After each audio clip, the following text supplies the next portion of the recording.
અમદાવાદથી મહત્વપૂર્ણ સમાચાર મળી રહ્યા છે। પાસ કન્વીનરોની બેઠક યોજાવાની છે।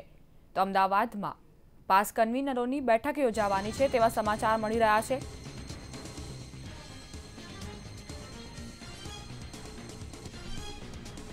અમદાવાદના પૂર્વ વિસ્તારમાં પાસની બેઠક યોજાવાની છે।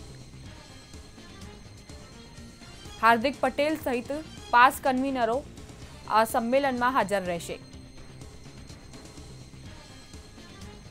ગુજરાતના તમામ કન્વીનરો આ બેઠકમાં હાજર રહેશે।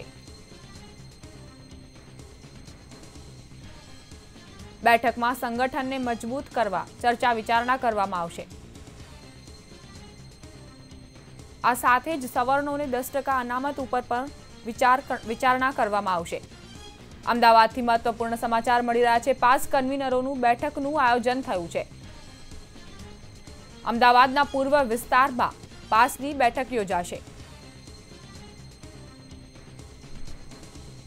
હાર્દિક પટેલ સહિત પાસ કન્વીનરો આ બેઠકમાં હાજર રહેશે।